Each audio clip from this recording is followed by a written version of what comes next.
The laughter at the table didn't stop. It echoed through the garden's soft lights, white wine, linen napkins folded just so, and then Lauren said it. If Claire vanished tomorrow, would anyone even notice? Forks paused midair. Napkins crumpled in frozen hands. Then, Nathan laughed. Not a chuckle, a full relaxed belly laugh. Like it was the best thing he'd heard all night. I stared at him, but he didn't look back. He kept his eyes on his sister, still grinning, shaking his head like she'd nailed the punchline. A breeze passed through the patio. My arms prickled. I reached for my cardigan, but it wasn't there.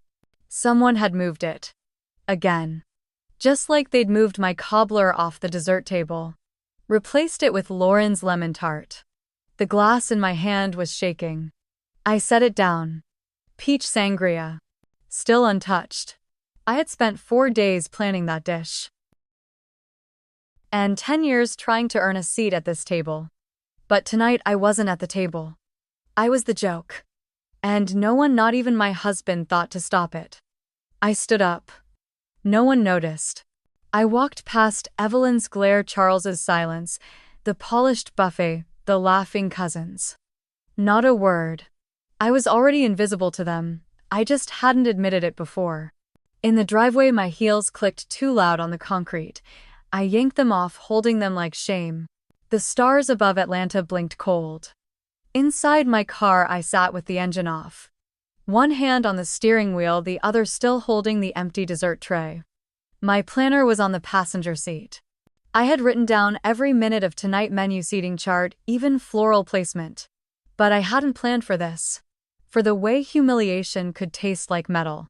For the way betrayal didn't need words, just a laugh. I didn't cry. Not then. Instead, I turned the key, and I left. The reunion. The house. The story they told without me. That night I didn't know where I was going. But I knew one thing: I wasn't coming back. Would you fight back, or just walk away? Where are you listening from tonight? Has anyone ever laughed when you were breaking? The smell of cinnamon still lingers in my old kitchen. I used to bake every Sunday morning. Peach cobbler in the fall. Blueberry scones in spring. Nathan liked his crust extra golden. Ethan always snuck the first bite. Back then, I thought tradition was love. Our home in suburban Atlanta was quiet, with hydrangeas out front and a welcome mat I replaced every season.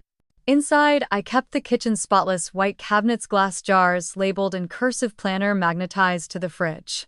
It was my sanctuary. Until it wasn't. After Ethan was born, I scaled back my event planning business. I told myself it was the right thing for the family, for balance. But balance quickly became invisibility. Evelyn, my mother-in-law, never approved of me. She wore silk scarves and spoke with her eyes. Passive judgment in every glance. You plan weddings? She asked once. As in, you set up chairs and flowers? I smiled and nodded. She nodded back slow. Interesting. That was her word for not enough. Lauren, on the other hand, had a LinkedIn presence that glowed. Corporate law. Board seats.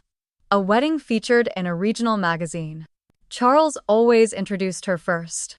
At dinners, they asked about her clients, her cases. They never asked what centerpieces I was designing. Even Nathan didn't notice. He said things like, Claire's doing her little events, or she's keeping busy.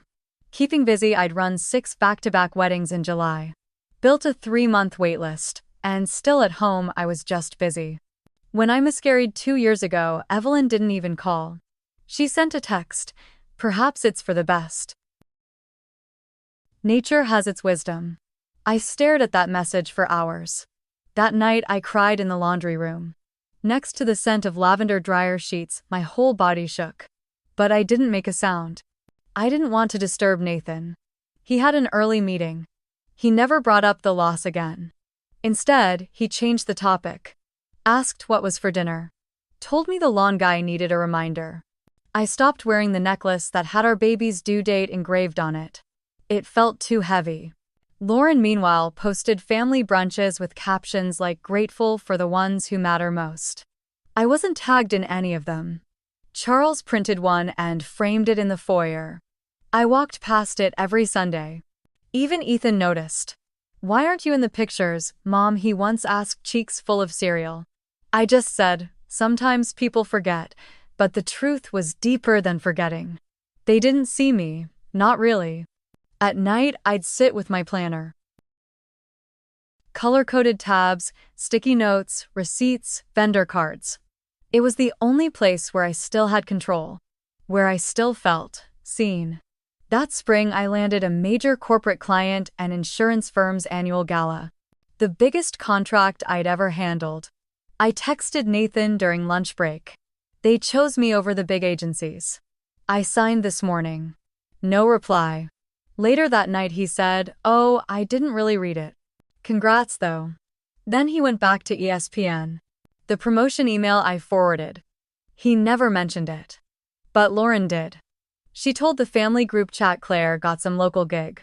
Cute. They all heart reacted. Cute. 16 years, a whole business. Called cute. I started noticing the signs. Photos where I'd been cropped. My name not included in Mitchell family dinners. Lauren taking credit for the table arrangement at Easter. I'd made it. Still I stayed. I stayed because of Ethan. Because I told myself it wasn't that bad. Because I thought if I just tried harder they'd see. Until the night of the reunion. Until that laugh.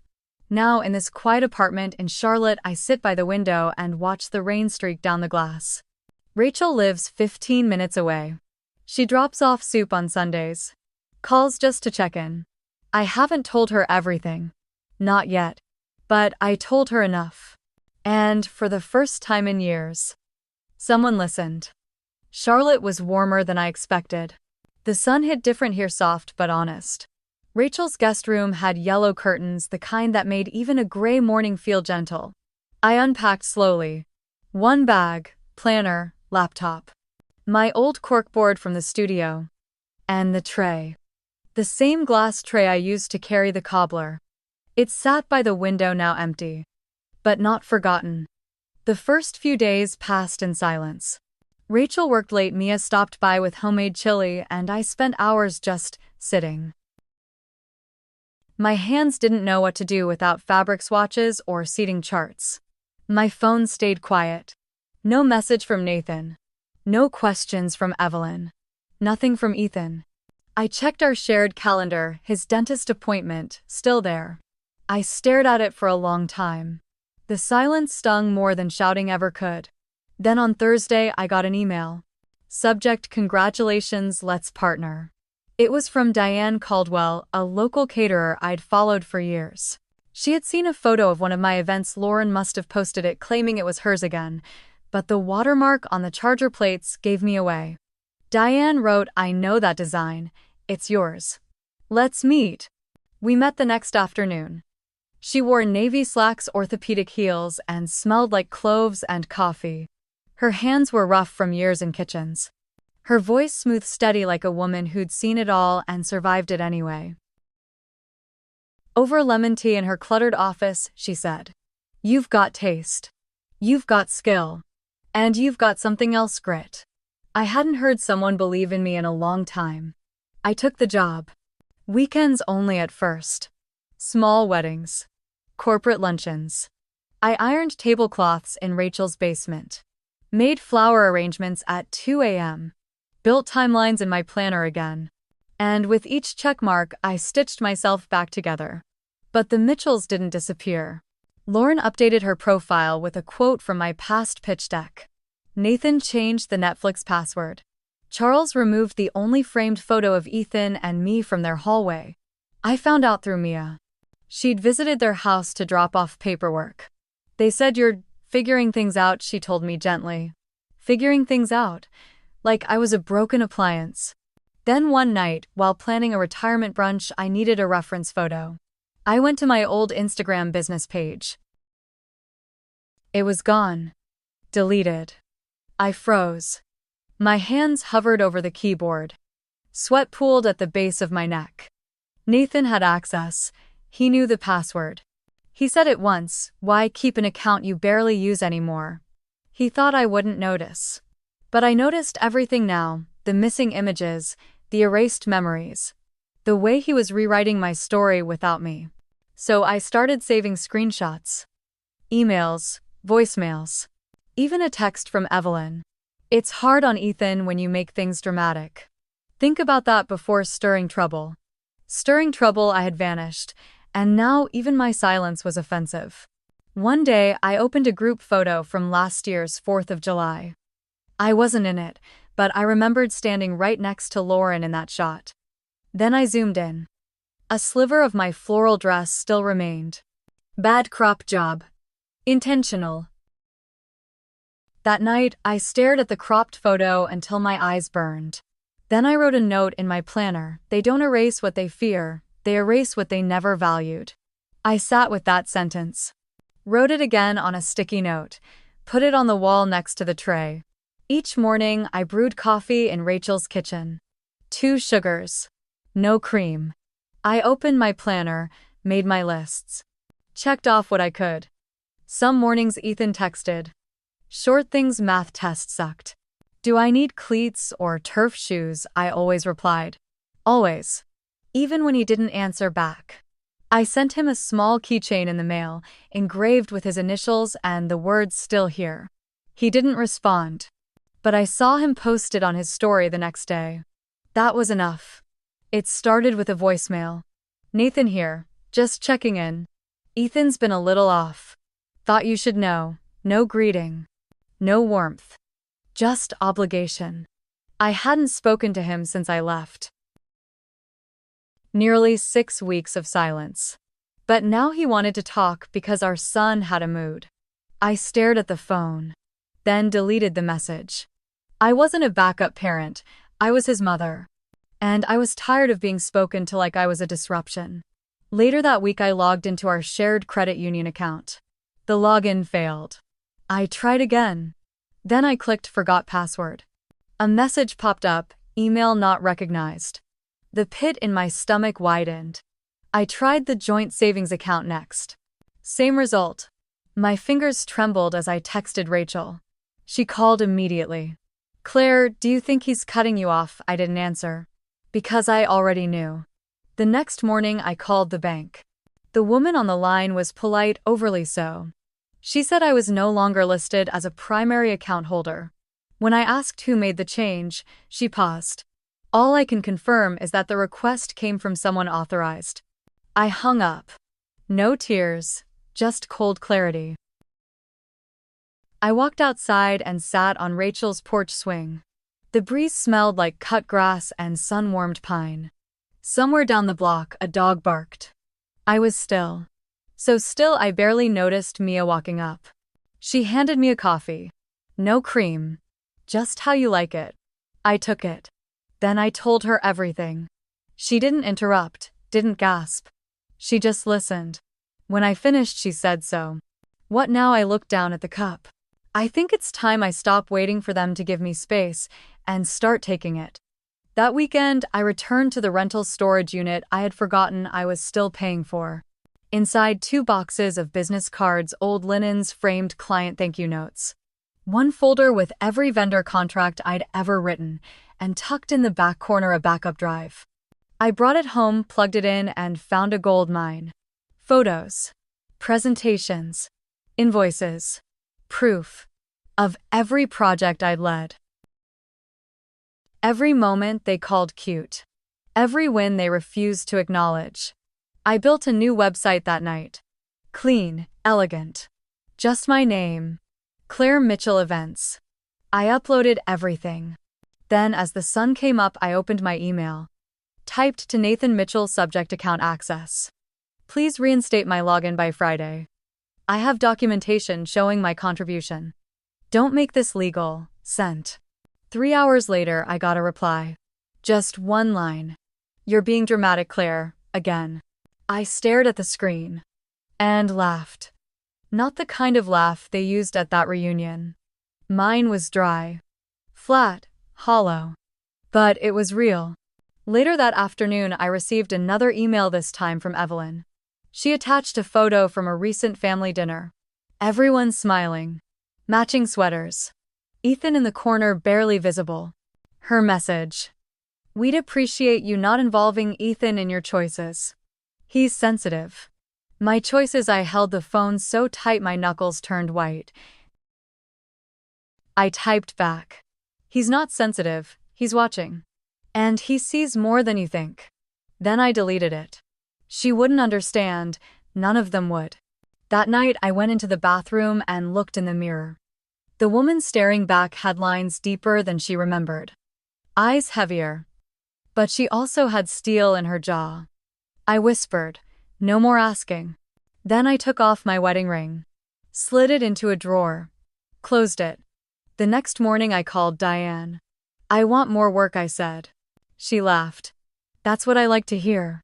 And just like that, the story they tried to erase started writing itself again.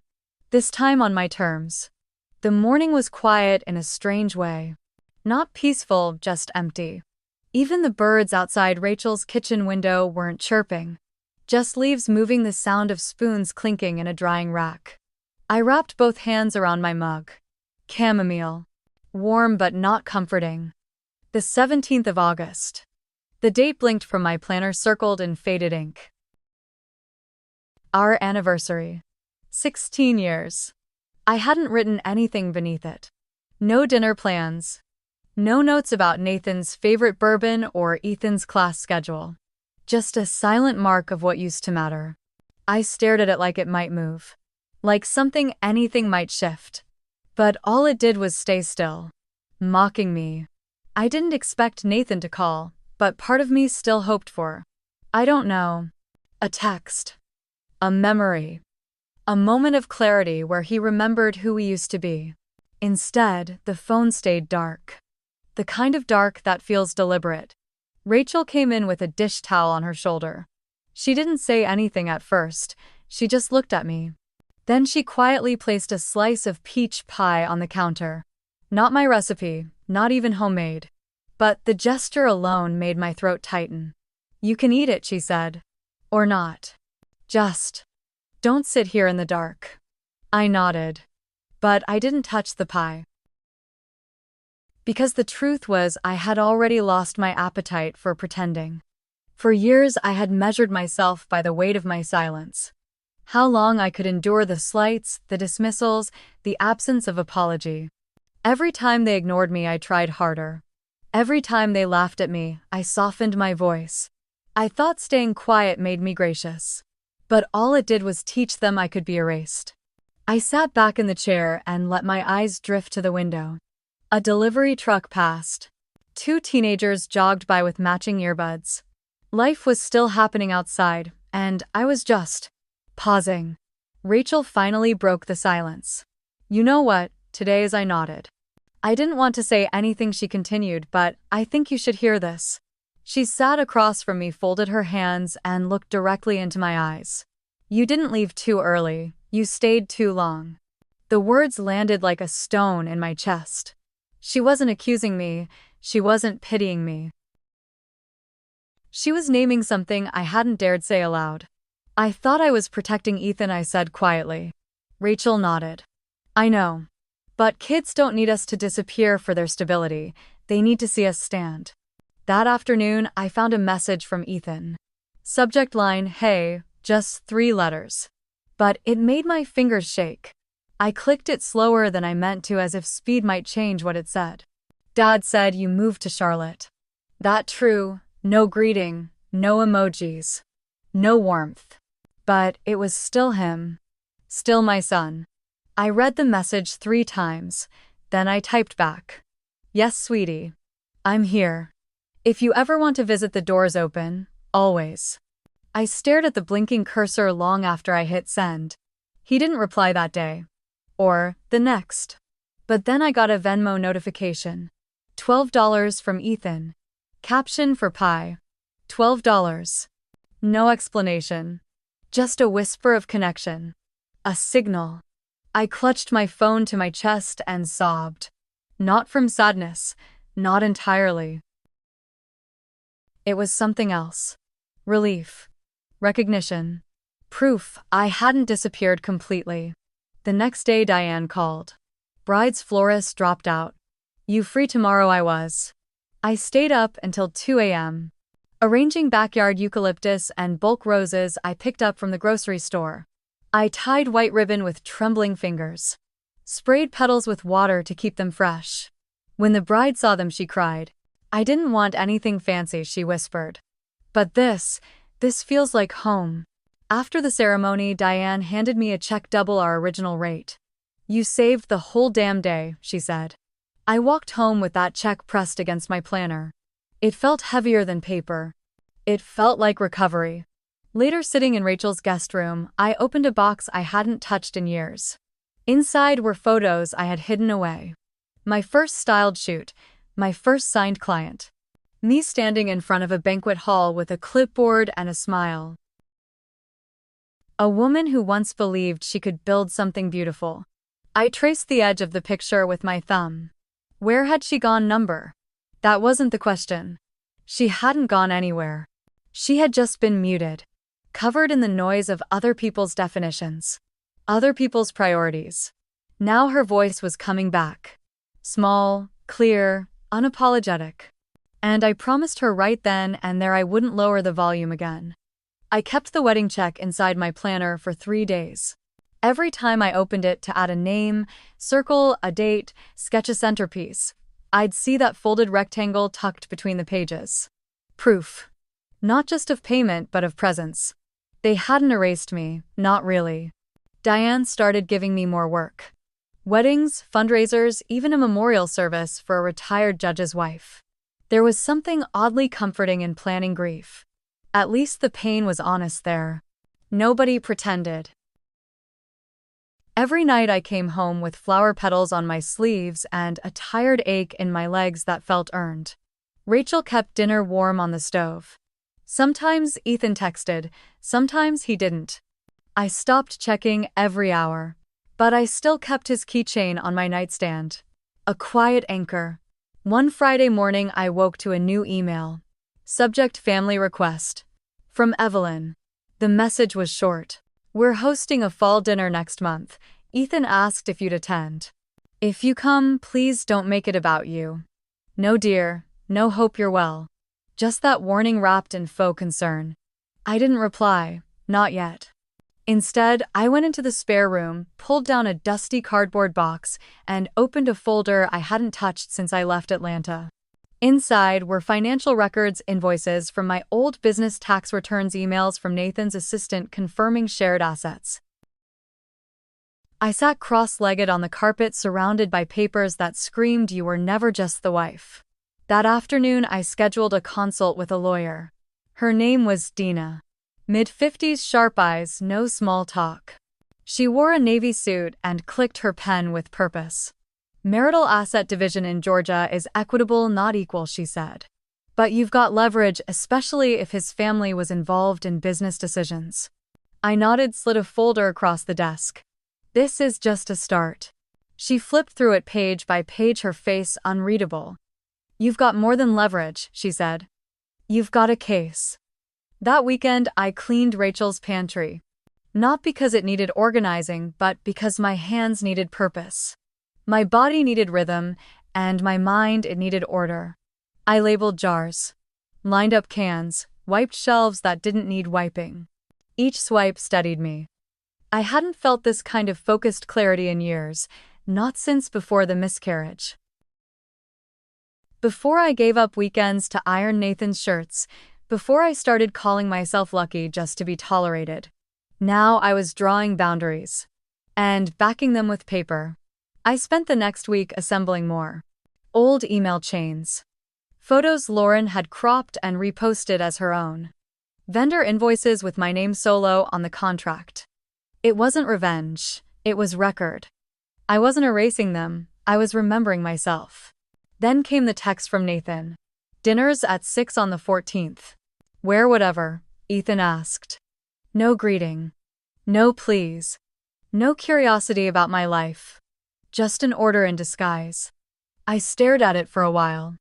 Long enough for Rachel to peek over my shoulder. "You're not obligated to walk back into fire just because your son misses the warmth." That night I dreamed I was sitting at that reunion table again. The glass in my hand. The laughter. the empty chair beside me. Except this time when Lauren spoke, I didn't stand up and leave. I stood up and spoke. I didn't remember the words, but I remembered the feeling, a voice that didn't shake, a spine that didn't shrink. The next morning, I knew what I needed to do. I printed 3 documents. One for Dina. One for me. One for them. Then I drove to the courthouse and filed for separation. It was not a dramatic gesture. It wasn't even loud. It was paperwork. Process. But in my chest, it felt like thunder.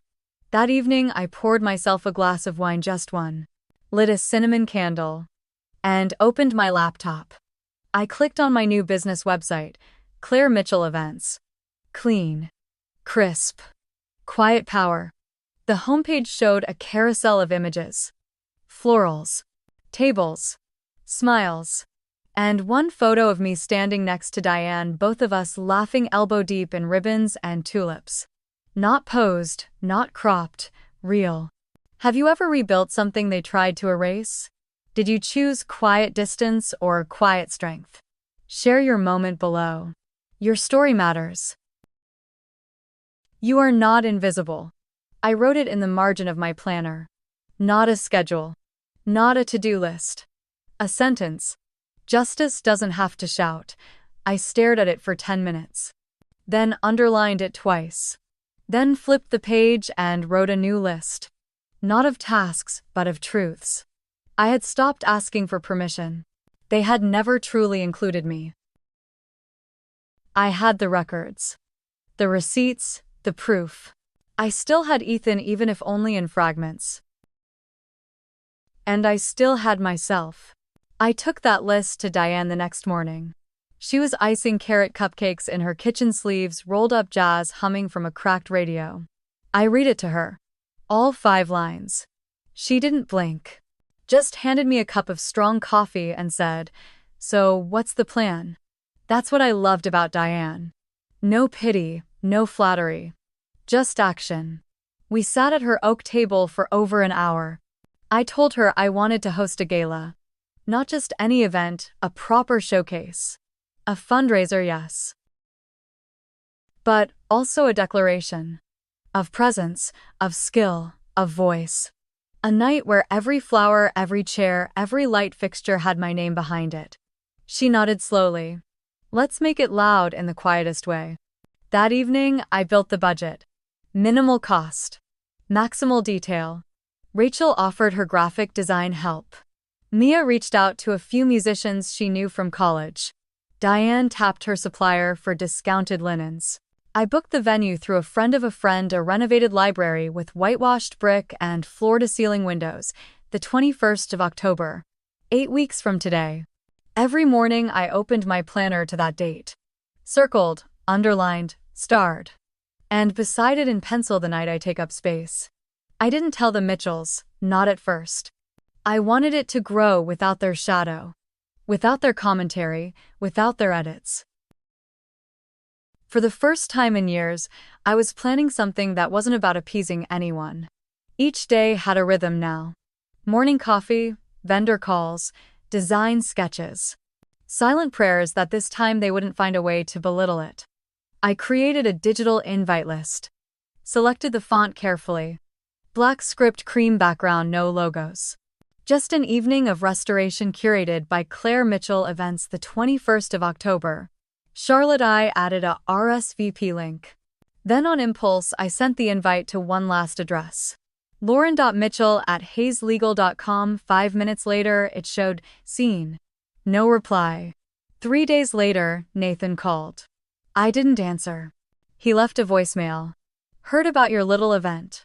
Surprised you're still using our name, just. Don't make it weird. I played the message twice, then I saved it, not for revenge. For record. The next week Ethan texted again. Dad said something about a party. You doing okay? I stared at the screen for a long time before replying. Yes, sweetheart. Better than okay. I'm building something. He didn't reply that night. But 2 days later I got a voice memo. Just 4 seconds long. A quiet, I'm proud of you. I pressed it to my ear again and again. My throat tightened each time. On the 5th of October, I picked up the final batch of printed menus. The ink smelled like something permanent. Final. Rachel cried when she saw the finished centerpieces. Mia adjusted the lighting cues.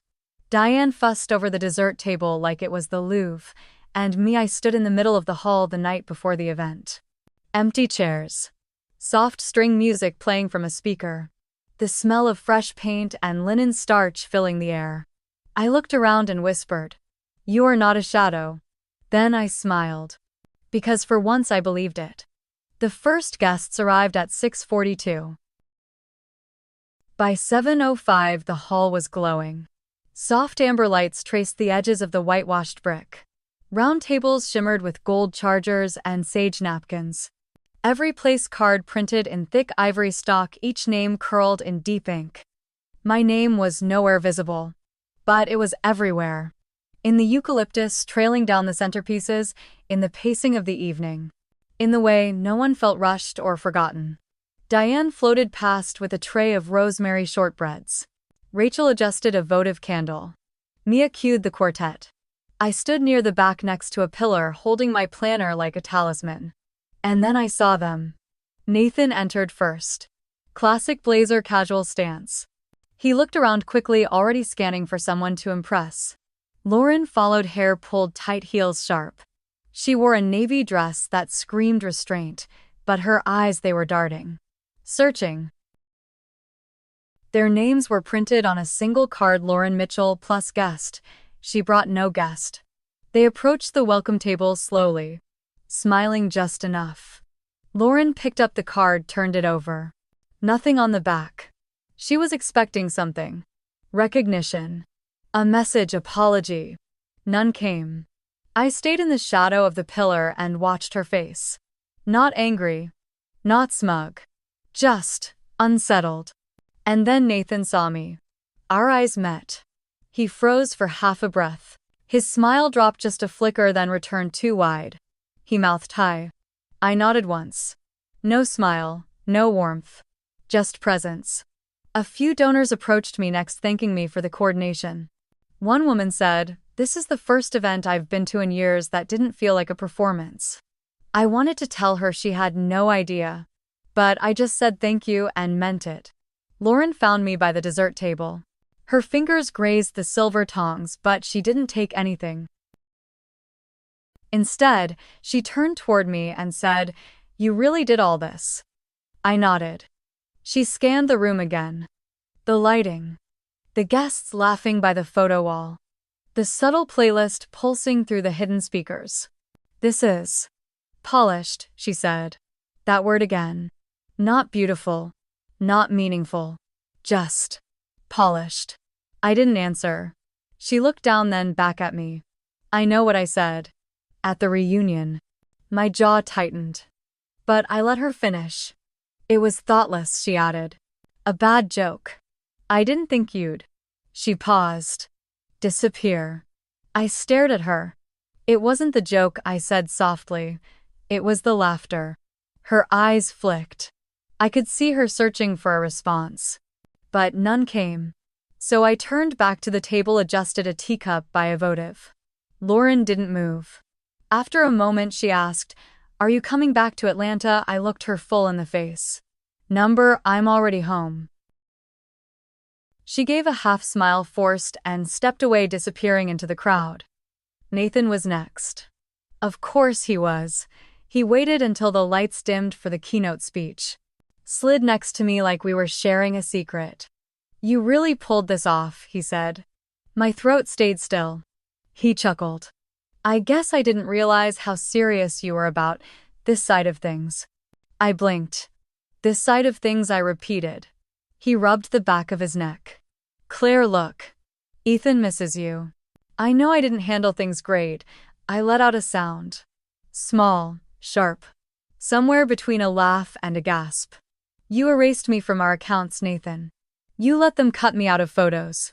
He looked around quickly, like the truth might echo too loudly.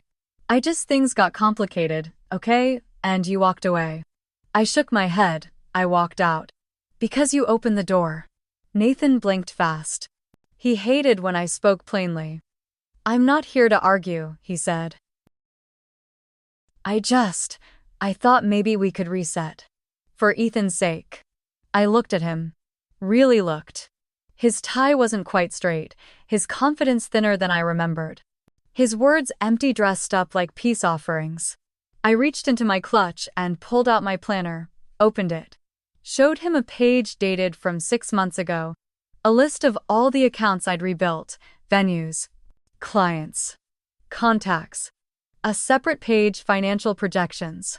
Another, Ethan's school events, the ones I had still attended quietly from the back row. "You see this?" I whispered. "I didn't vanish, I rebuilt." He stood there, unsure of what to say. Then I closed the planner and added, "I'm visible now, Nathan. Whether you clap or not." Before he could respond, Diane appeared by my side. "They're ready for your closing note," she said with a wink. I smiled at her. A real smile. Then turned back to Nathan. "Take care of yourself," I said. And I meant it. I walked toward the mic. The lights warmed my skin as I stepped into the center of the room.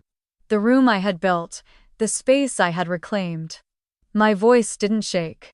I thanked the donors, the caterers, the volunteers. Then I paused. My eyes caught Ethan's name on one of the donor cards. Anonymous gift, $25, but I knew his handwriting. Tiny, all caps. I swallowed once, breathed in, and ended with the words I'd written weeks ago.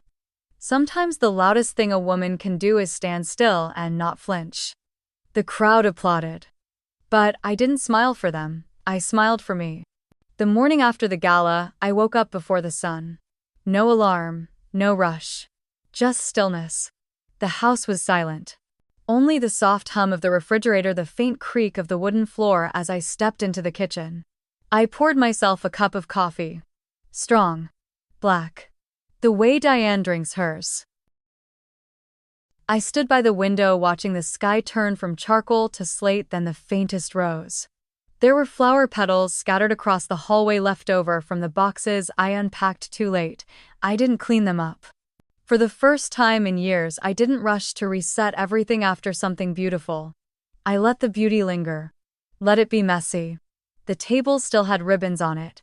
A candle had burned itself out. My planner lay open next to an empty wine glass. It felt lived in. It felt like mine. I sat on the couch with a blanket pulled to my chin and let the silence wrap around me. Not as loneliness, but as comfort. I thought of the night before. Of the way the lights caught the glassware. The sound of forks clinking gently on porcelain. The hush that fell when I stepped up to the mic. And then I thought of Ethan's voice in that tiny voice memo. "I'm proud of you." 16 years of marriage, and that 4-second message meant more than anything Nathan had ever said. That thought should have made me sad. But it didn't. It made me clear. I went to the study and opened my laptop. Emails were already coming in. Clients. Volunteers. One woman wrote, "Watching you last night gave me permission to want more." I placed my hand on the desk, fingers splayed. This was the desk I bought secondhand. Sturdy. Scratched. But it held everything I needed. Like me. I didn't break. I bent. I stretched. And I held. And now I was standing again. Not to prove, not to impress, just to exist. And for the first time, that was enough. Rachel came by later that morning. She didn't knock. She just walked in like she always had the right to. Carrying bagels, 3 kinds of cream cheese, and a vase of eucalyptus. "That's your thing now," she said, setting it down on the kitchen island. She meant the eucalyptus. Soft, muted, resilient. Like me. I smiled and hugged her longer than usual. She didn't ask how I was. She just looked around. "This place finally looks like you," she said. I knew what she meant. There were no showy chandeliers. No curated coffee tables for Instagram. Just simple pieces, clean surfaces, the comfort of routine. My planner sat open on the counter. Next to it, the keychain Ethan gave me. The wooden one. "Keep going." I stared at it for a moment. That phrase stayed with me longer than I expected. Not fight harder, not get revenge. Just keep going. I showed Rachel the note Ethan had left on the inside of a manila envelope when he visited. It was in pencil. Mom, thanks for not giving up. Even when it felt like we all did. I folded the note with care, placed it back in the drawer with the others. I don't cry the way I used to. Not because I'm stronger, but because the ache now feels like something I can carry. Later that day, I held a small mentoring session for 2 new planners. Both women. Both starting over. Both unsure if they had anything to offer after years of shrinking for someone else. We sat in my living room with coffee and notepads. No slideshows, no posturing. Just stories. Hands shaking a little as they asked, "Did you ever doubt yourself?" And I said, "All the time." But I kept showing up anyway. That's what legacy looks like. Not applause, not trophies. Just the quiet passing of strength. From one tired hand to another.